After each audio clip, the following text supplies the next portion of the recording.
Bourgeoisie എന്ന് പറയുന്നത് വളരെ ന്യൂനപക്ഷമായ ആൾക്കാരാണ്. പ്രോലറ്റേറിയറ്റ് എന്ന് പറഞ്ഞാൽ ഭൂരിപക്ഷമാണ്.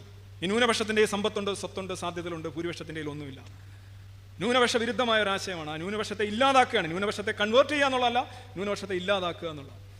പറഞ്ഞ് മനസ്സിലാക്കൽ മാർക്സിസത്തിൻ്റെ വഴിയല്ല, അതൊക്കെ യൂട്ടോപ്യൻ സോഷ്യലിസ്റ്റുകളുടെ വഴിയാണ്. പക്ഷേ നിങ്ങൾ പലയിടത്തും കമ്മ്യൂണിസ്റ്റുകാരെയൊക്കെ വലിയ ന്യൂനപക്ഷത്തിൻ്റെ ചാമ്പ്യന്മാരായിട്ട് കാണാറുണ്ട് അല്ലേ? ന്യൂനപക്ഷമാണോ ഞങ്ങൾ സപ്പോർട്ട് ചെയ്യുന്നത്? ഏറ്റവും വലിയ ന്യൂനപക്ഷം വ്യക്തിയാണ്. വ്യക്തിയിൽ കവിഞ്ഞൊരു വലിയ ന്യൂനപക്ഷമില്ല ഒരു സമൂഹത്തിൽ. പക്ഷേ ഇൻഡിവിജ്വലിസത്തിൻ്റെ കടക്കൽ കത്തിവെക്കുന്ന തത്വശാസ്ത്രമാണ് കമ്മ്യൂണിസം. വ്യക്തിയെ അവിടെ അംഗീകരിക്കുന്നതേ ഇല്ല, അടിച്ച് തെളിക്കുകയാണ് ഗുലാഗുകളിലേക്ക്.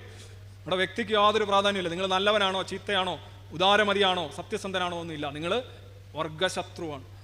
എത്ര ഭീകരമായ ഒരു ആശയമാണ്. റേസിസം പലയിടത്തും നമ്മൾ നിരോധിച്ചിട്ടുണ്ട്. റേസിസം എന്താണ്? ഒരു വംശത്തിൽപ്പെട്ടവർക്ക് ഉന്നതിയുണ്ട്, അവർ മിടുക്കരാണ്, അവർ ഉയർന്നവരാണെന്ന് പറയാം. റേസുകളായിട്ട് തിരിക്കും എന്നുവെച്ചാൽ വിഭാഗങ്ങളാണ്. കുറച്ച് ബയോളജിക്കലായിട്ടുള്ള കാര്യങ്ങൾ അവർ ജീനുകളൊക്കെ വെച്ചൊക്കെ ഉണ്ടാക്കാൻ ശ്രമിക്കും.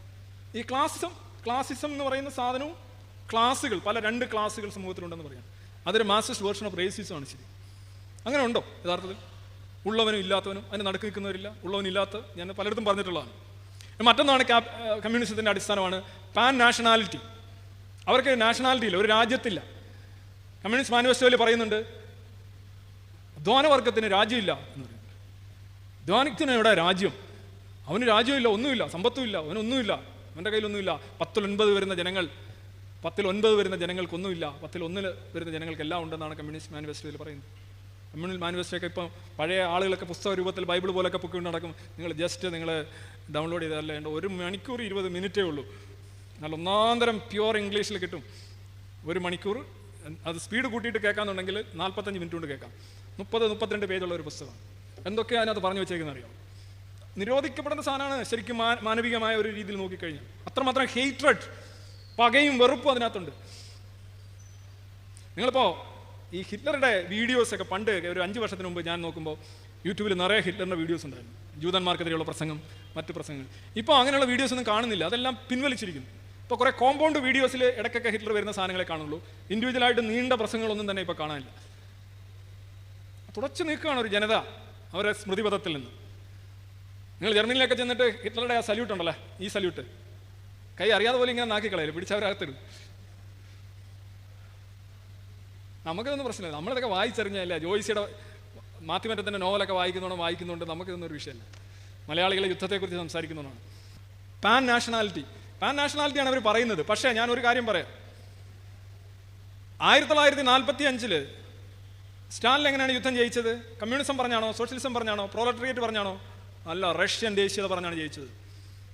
റഷ്യൻ ദേശീയതയാണ് സ്റ്റാലിൻ പറഞ്ഞത്. അവിടെ വിജയിച്ചതും റഷ്യൻ ദേശീയതയാണ്. അവിടെ ഓടുന്ന പടം അത് തന്നെയാണ്. ബെർലിനെ ആക്രമിച്ച് കീഴ്പ്പെടുത്തുന്ന സോവിയറ്റ് സൈന്യം 1 ലക്ഷം ജർമ്മൻ യുവതികളെയാണ് ബലാത്സംഗം ചെയ്തിട്ടുള്ളത്. ഇന്നും റഷ്യയിൽ അതിൻ്റെ കണക്കും കാര്യങ്ങളൊക്കെ പറയുന്നവർക്ക് ജയിൽ ശിക്ഷയാണ്. ഇൻഡിപെൻഡൻറ്റ് സോഴ്സസ് ഉണ്ട്, ചെക്ക് ചെയ്യുക. 1 ലക്ഷം ജർമ്മൻ യുവതികൾ.